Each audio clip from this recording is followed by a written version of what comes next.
Hello everyone, my name is Andrew Kim and today we will go through the second unit or the second video of the AP Physics 1 review session. Of course, the second video will cover the second unit, which is dynamics. If you haven't watched the first video, then I highly recommend watching the first video. Now you can see how I'm doing the review session in a different place today. I'm not going to go through the Zoom and good notes, but I'm going to explain on the whiteboard. So let's get started. Now, first of all, dynamics is all about force. Now, it's really important to understand what force is. In the previous video, I explained that acceleration is the object's ability to change its velocity. In other words, if acceleration is high, it means that the object has a great ability to change its velocity, thus, the object's velocity is changing very fast. Now, force is what creates acceleration. It's not the force in Star Wars where people can just move objects with their hand gesture, but force in physics is what it creates the acceleration. Now, if the force is high, of course the acceleration caused by the force would be high. If the force is low, then the acceleration caused by the force would also be low. Now, the formula for force would be F equals to ma. M stands for mass, and A stands for acceleration. So what we can notice here is that, again, if F is high, A, acceleration caused by the force, would also be high. But there's additional factor, which is mass. Now, F is something that creates acceleration. However, if the object's mass is high, then even with the same amount of force, your acceleration caused by the force would be lower. It's easy if you think it this way. If you have a very fat person or a big person and a small skinny child, if you push them with the same amount of force, if you push them with the same strength, who would move further away? Who would be accelerated faster? Of course, the small little skinny child, because his mass is lower, and with the same amount of force, if the mass is lower, the acceleration will be greater.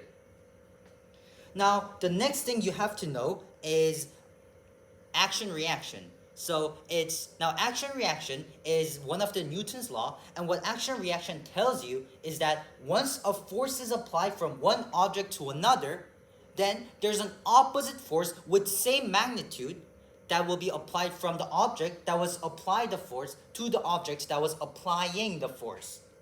Now, when I explain with words, it might be kind of confusing, so I'll draw a diagram, or I'll actually just show you physically, because now that we're explaining on a whiteboard offline, it's easier to explain. For example, I'm pushing this board.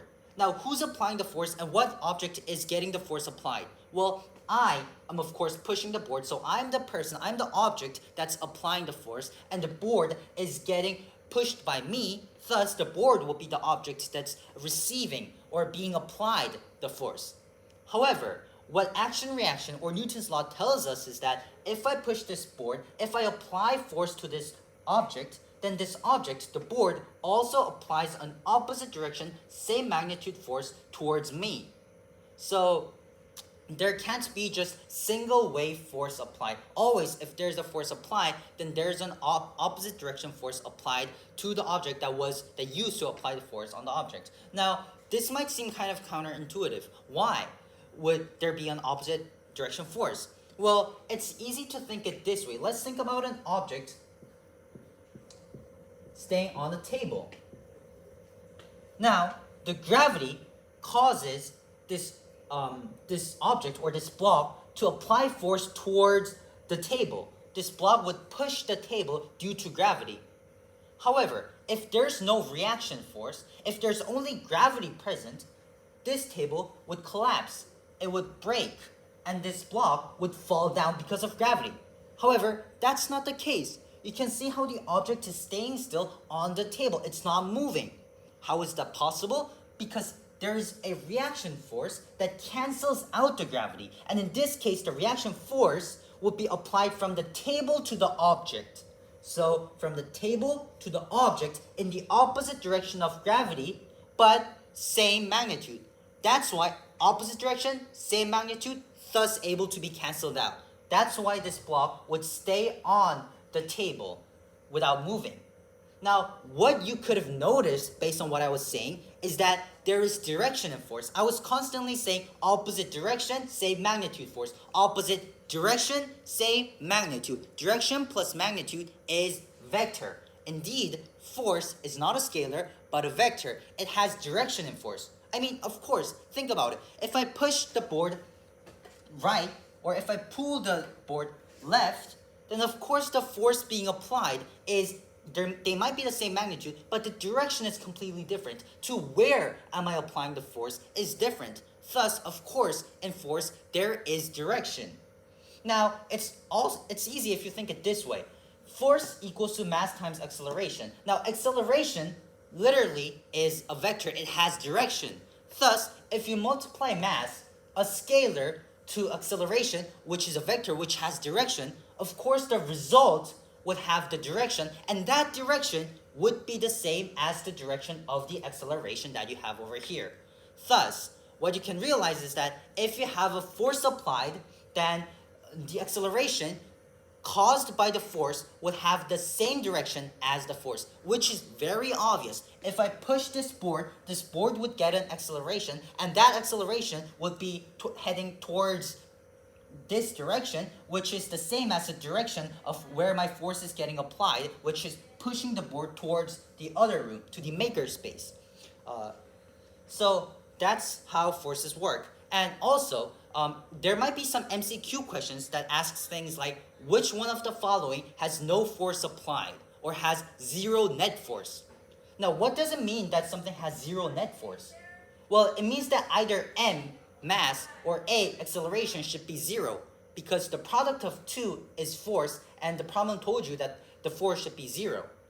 Now, mass can rarely be zero, because if mass is zero, it means there's nothing present. And how can there be a multiple choice with nothing present? Then simply the option can't be made. So, and most of the times, acceleration will be zero. And when acceleration is zero, it doesn't mean the object is slow. It means that the object velocity is not changing. Thus, for example, you have the ball rolling on a slippery surface in a constant velocity 5 meters per second. Again, the velocity is not changing. It's 5 meters per second all the time towards right. Thus, there is no acceleration and there's no force applied or no net force on this ball. However, let's think about this case.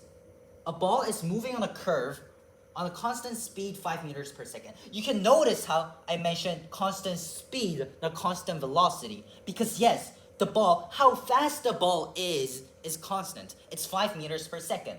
However, the velocity is not how fast it is, but how efficiently moving it is. In other words, velocity takes consideration of direction.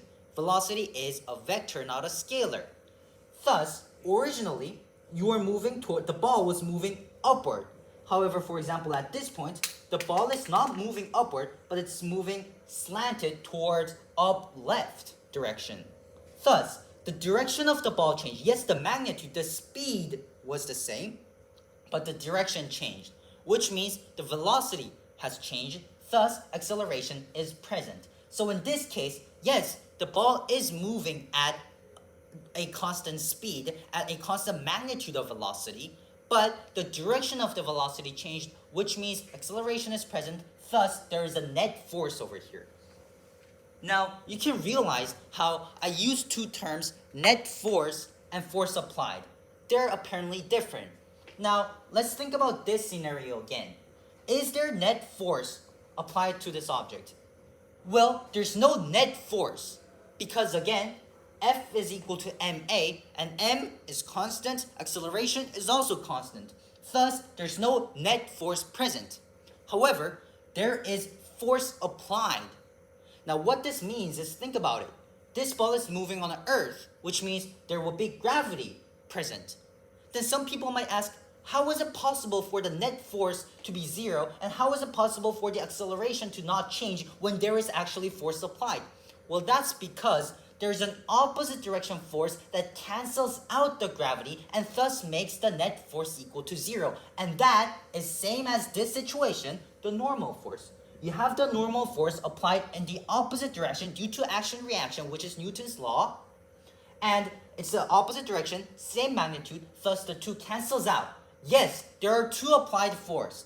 There are two forces that's applied to this object, gravity and normal force. However, those two cancels out, which leaves zero net force, thus no acceleration. Now let's talk about free body diagram. Free body diagram is a very important part in physics in general, and of course in this unit. Now, how you draw a free body diagram is basically if you have an object, then you express or you draw the forces applied to this object. Again, the forces that is applied to this object, not the force that this object applies to another object, but the force that's applied on this object using arrows or using vectors. Now, when you draw arrows, you have to keep two things in mind, which is first, where the arrow starts. And second, how long the arrow is. Now, some people might say, these two are very easy. However, oftentimes people make mistakes. For example, on this block, you would have gravity applied, right? Now, where would the direction of gravity be? Well, we all know that it's downward, but where does the arrow start? Well, always remember this. When you draw a free body diagram, the arrow starts from a place where the force is applied to. This sounds obvious, but let's think about gravity. Where is gravity applied to on this block? The bottom? Well, no. It is the center of mass. Why? Well, gravity is caused by mass. So, of course, the gravity would be applied to the center of mass. So you have the gravity applied to the center of mass. So the center of mass is where the arrow starts. Now, how long would the arrow be? Well, that depends on other arrows relatively, of course. Stronger force can be indicated by longer arrow. Smaller force can be indicated by shorter arrow. However, we don't have any arrow present, so you can't really assume the relative length of your arrow. So I'll just draw in a random length, which is about this. So that would be the gravitational force you have that's applied on this block. Now there's another force that's applied on this block, which is, again, I'm repeating the same thing over and over, but action, reaction, normal force. Now, in order to draw the arrow for the normal force, we first have to analyze where the normal force is being applied on this block. Well, the normal force applies on the surface where this block and the table is contacting. So, the normal force can be expressed by starting the arrow from any point on this surface. It could be this point, it could be this point, it does not matter because it's applied on every part of the surface. So I'll just say, I'll just draw an arrow that starts from here because this point is also on the surface, so it's fine. And now, how long would the arrow be? Well, according to action-reaction again, the reaction force should have the same magnitude as the action force. Thus, the normal force arrow should have the same length as the gravitational force arrow, which would be about this much. So that would be normal force. Now, this is a very easy situation, so let's add some additional factors. Let's have a rope tied to this object, and let's have a person pulling the rope towards him. Now, we have additional force, which would be, in this case, either tension or applied force. Now, the difference between tension and applied force, well, they're just completely different things. But in this case, we can call it in two different ways, either tension or applied force. Now, what is applied force? Well, applied force is not really a thing. However, it's more like a term that's used to explain all the forces that's applied by a human or applied artificially, not by gravity, not by spring, or not by any other natural incidents happening, but more like something applied by a human artificially. In this case, the human is pulling the block towards himself, thus it's a force applied manually or artificially. So that would be an applied force. But how is that applied force applied on this object? In which form? Well, that form would be pulling a rope, thus a force that's applied to a rope, which is tension. So you have tension applied to this block as well, and you can express that as Ft for force tension.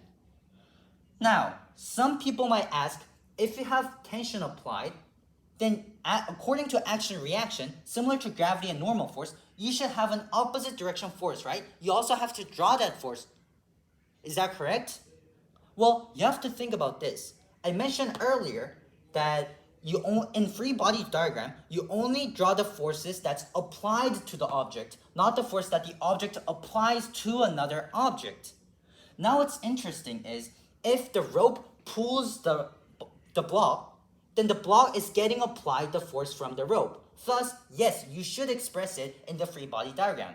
However, the reaction force of that would be the block pulling the rope towards itself, which means the block is not receiving the force anymore, but now it's applying the force to the rope. Thus, it's not a force that the block is receiving, so you don't draw that in free body diagram. Now then people might ask, what about gravity and normal force? Why did you draw both of them? Were both of them applied by something else to the block, not by the block? Yes, you are correct. Obviously, normal force is applied from the table to the box. So it's not a force that's applied by the block, but it's a force that's applied to the block. That's easy to understand. Then what about gravity? The block is pushing the table down. Isn't that a force applied by the block, not applied to the block? Well, in case of gravity, it's an exceptional case because yes, the block is pushing down the table, but that is because the earth is pulling down the box with gravity. In other words, yes, the block is pushing the table down, but that is a result of the earth pulling down the block. So gravity is also a force that is applied to the block, not the force that the block is applying to a different object. That's why in gravity and normal force case, you have to express both the action and reaction force. And the last force in this diagram would be, of course, friction. Now, friction, the direction of friction is important. Always, you have to keep in mind that the direction of friction is the complete opposite as the direction of where the object is moving to. So in this case, the object would move rightward because the person is pulling the block towards right. So the friction will be applied to the opposite direction, which is left. Let me just check if the recording is working properly. Yes, it is working properly. Now, let's talk about different types of forces. What types of forces do we have? Well, obviously, we have gravity. Now, what's interesting about gravity is, again, if you think about the formula for F, or force, F equals to ma. Now, m is a mass. So, then what is A? A is acceleration. Now, what's really interesting about gravity is when we normally say gravity, we're talking about the gravity caused by the earth. So the force that the earth is pulling you downwards toward the center of the earth. Now, what's interesting is all force or all gravitational force caused by earth has the same acceleration, and that we call the gravitational acceleration g, which is equal to about 9.8 meter per second squared. Now, some people might say, Andrew, you're not true. Gravitational acceleration can be different depending on which part of the earth you're standing in. Well, you're true. Earth is not a perfect sphere. You have hills, you have mountain, you have building, you have Andrew standing here. Of course, the earth won't be a perfect sphere. That's why, depending on where you're standing at, the gravitational acceleration might change a little bit, but that little bit is too negligible that we assume that the earth is a perfect sphere, and in every point of the earth, when an object is getting accelerated by the gravitational force caused by the earth, you have the same acceleration, which is 9.8 meters per second. So for gravitational force, we can make a different formula, which is F equals to ma. It roots from F equals to ma, but we can switch A, we can substitute A into G, mg, or 9.8 times m. Now, depending on the question, instead of 9.8, you can use 10 instead. Why? Well, the difference between 10 and 9.8 is negligible, but if you use 10, then your calculations get infinitely easier because you simply have to add 1 0 at the end of your mass. So that's why, just for simplicity's sake, we often use 10 instead of 9.8 for the gravitational acceleration. The second force, of course, we have normal force. I've explained this so many times, so I'm just going to skip. Next, we have applied force. Again, applied force is any force that's applied by the human or outer force, not gravity, not spring force, not anything else, but a force that the person or the machine in the question is applying to the object artificially. You have friction. Now, friction is very easy because we encounter this in real life very often. But I think it's a good idea. Sorry.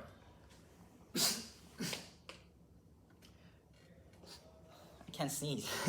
So, for friction, when we talk about friction, it's important to know that there are two types of friction. First is static, second is kinetic. Now, static friction is a friction that's present when an object is static or when it's just staying still.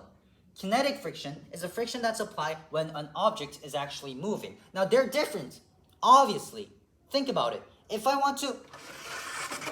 can you see this chair? Probably not. I'll just draw. So, if you have a refrigerator, it's going to be painfully hard to push this refrigerator when it's staying still. It's going to be painfully hard to actually make this refrigerator get moving. However, if the refrigerator starts moving once, it's going to be much easier to just keep the velocity of the refrigerator. It's going to be much easier to continue pushing the refrigerator when it's already rolling.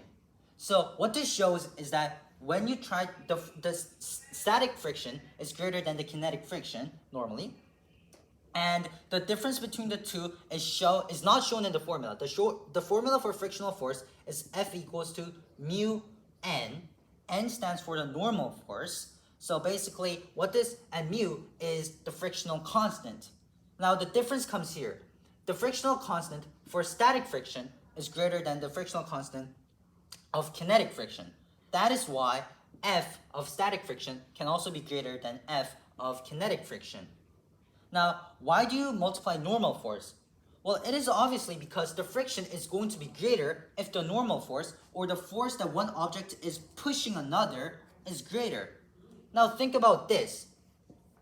You have a very heavy wrestler and you have a small tiny kid. If you want to push the two, even if the frictional constant between these two humans and the floor is the same, still, it's gonna be infinitely harder to push this huge wrestler. Why? This wrestler's normal force, or the force that's applied between the two objects, the ground and the wrestler, will be much greater than the normal force between the ground and the baby. Thus, we of course have to multiply normal force. Now, in most of the cases, normal force can be calculated by mg. Why? Normal force is the reaction force of the gravitational force, thus the two should be the same. Since we proved here that the gravitational force is mg, oftentimes normal force is equal to the gravitational force, so you can use mg instead of n. However, there are some situations where the gravitational force and the normal force aren't the same, so just to be prepared of those situations, instead of memorizing frictional force as F equals to mu mg, it's safer to memorize the formula as F equals to mu times n, which is the normal force. Now, I'm going to explain later, soon, in which situation the normal force and the gravitational force can be different. Now, after that, we have other forces like magnetic force, we have elastic force, you have buoyancy, you have drag force. While all of these will not be dealt in Physics 1, or even if it does show up, it's gonna be really easy, so I'm not going to really explain about these. So now let's move on to the situation where the gravity and the normal force is different. I promised to show that example, so I will do that right now. So let's think about a slanted hill, and there's an object lying on the hill. Now, what you can realize is, first, you can draw a free body diagram. There's obviously a gravity applied, and that would be mg towards downward. Now then, what would be the normal force, and to which direction would normal force apply? Well, normal force always applies perpendicular to the surface of where the object and the ground is contacting. Thus, the direction of the normal force should be this way. Now that looks kind of weird. The direction of the normal force and the gravity is different. How is that even possible? Normal force is a reaction force of the gravitational force, meaning that it should have the exact opposite direction. But in this situation, it can't be. Why? Well, that is because this gravitational force is not entirely used to push this object towards the slanted hill. Only this component actually pushes the object towards the hill, and the other component makes this object to slide down the hill. Think about it. No matter how big this component is, say this component is this big, still, that's not gonna help this object to push the hill. It's simply gonna make this object slide down the hill faster. Thus, yes, mg, or the gravitational force, is applied downwards, but the force that's pushing the object towards the slide or the hill is only this much, only this component that is perpendicular to the surface. Thus, this is the action force, and the reaction force should be the exact opposite direction, same magnitude, so something like this. Now, it's always important to remember that reaction force is caused by the action force, only by the action force. So you have to analyze which force or which component of the force is actually applying force from one object to another. In this case, again, I'm keep repeating because it's really important. We had mg, or downward direction force, gravitational force, but the force that's actually that's applied from the object to the hill is only this component, so the reaction force would be the opposite direction, same magnitude, thus this much. Now, then how big would this component be? Well, now we need to use some trigonometry. Let's say the angle here is theta. What we can notice is that this angle is also theta. Now, some people might ask me why. Well, there's a lot of ways to prove it using math. And in fact, I'll introduce one of the ways. So, you have this hill. This is theta. You have an object. Now, you have something going on like this. These two lines, I'm going to erase this line because it's going to make things more confusing. These two lines are extensions of the gravitational force and the force that's pushing the object towards the hill. Now, what you can notice is that this is a right angle because this is a flat surface and this is a gravitational force which is perpendicular to the flat surface. And this should also be a right angle because, again, this force, what this line indicates, is the force that's applied from the object to the hill. Thus, it should be perpendicular to the surface of the hill. Now, if these two angles are perpendicular, now let's draw only this part larger over here. It's going to look something like this. This is perpendicular and that's perpendicular. Now, if you learn geometry, you can realize how these 4 points should lie on, you don't even have to know that. Now, with this, you know that this angle is theta. This angle can be 90 minus theta because the sum of the 3 angles in this triangle should be 180. And this is a right angle, it's 90. So if this is theta, this angle will be 90 minus theta. This angle and this angle should be the same, thus this angle will be 90 minus theta. And again, in this triangle, you can see how this angle plus the right angle plus this last angle should be 180 because they're all in one triangle. Thus, this angle should be theta.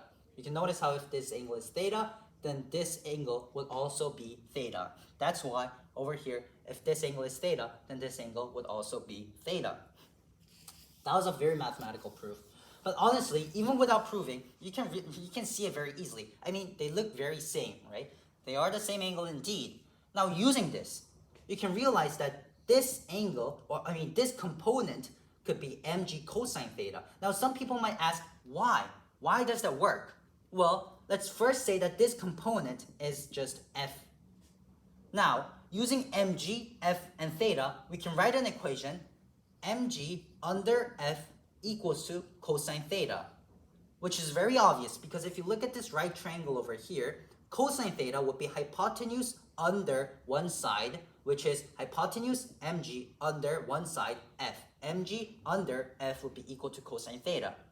Now, if you multiply mg to both left-hand side and right-hand side, then what happens is f equals to cosine theta times mg. Again, mg cosine theta becomes the magnitude of the force that's applying from the object to the hill. With same logic, you'll be able to figure out that this component will be equal to mg sine theta. So if a question asks you about this hill situation, then just remember that you have the gravitational force, which is mg, and the force that's applied from the object to the hill, which is mg cosine theta, and the force that's applying on the object to make the object slide down the hill, which is mg sine theta. Now, finally, let's talk about our last situation, which is a pulley system. Now, say you have a pulley that looks like this. On the left side of the end of the rope, you have 3 kg box, and on the right side of the pulley, you have 5 kg box. Now, what you can notice is that on the right box, you have 2 forces applied. First, gravity, mg. Second, tension. On the left box, you also have 2 forces applied. First, gravity, mg, and second, tension. Now, what's interesting, and you always have to remember, is that on a singular rope, the tension applied should be the same. This T over here and this T over here should be the same. Why? It's the same rope. How can a singular rope have different tensions? It's one rope, so the tension on the rope should be the same. So the tension over here and the tension over here should be the same. Then, would the gravitational energies on left and right be the same? Well, obviously no, because one box is only 3 kg while the other one's 5 kg. So the gravity applied to the 5 kg box should obviously be greater. Now, if you look at this box over here, what is the force? What is the net force that's applied on this box? Well, it's easy to think this way. It's like a tug of war. You have one force that's applying mg towards down, and the other force that's applying towards up as T. Thus, the net force applied to this object, this box, would be the subtraction of the two, which means mg minus T would be the applied force, or the net force on this box, on this 5 kg box. Now, what's interesting is that if you have this force is the final force. It's the net force, and net force causes what? It causes acceleration, because the definition of force is what creates acceleration. If you have net force present, then of course that net force will cause acceleration. To which direction? As I told you, the acceleration of an object should be the same as the force that causes the acceleration of the object. And as you can see, the net force points towards downward, so of course the acceleration should also point downwards. Now, how can you calculate the acceleration? Well, you have the formula. This is net force, so this is equal to F. In other words, mg minus T should equal to ma. And if you want to calculate A, which is the acceleration, you can calculate it by mg minus T over m by simple algebra. Now, this is how you solve pulley problem. Always express all forces. Normally, you would have tension and gravity and probably other things in more complicated questions, but normally just these two. And you figure out what is the net force. Now, once you figure out what the net force is, you have to always keep in mind that net force creates acceleration. To which direction? The same direction as the net force. Using that, keeping that in mind, you can use this formula, F equals to ma, to actually numerically calculate the acceleration caused by the force. So that's it for Unit 2 Dynamics. Now, Unit 2 Dynamics is not a very complicated unit, but for people who are new to physics, all the terms might be kind of confusing, and how this system actually works might be kind of confusing. For those people, please watch my video and then go through some practice problems to simply be familiar with different types of systems, different types of situations, scenarios that can appear in quizzes or tests or exams. Thank you for listening to my review session, and don't forget to have a great day.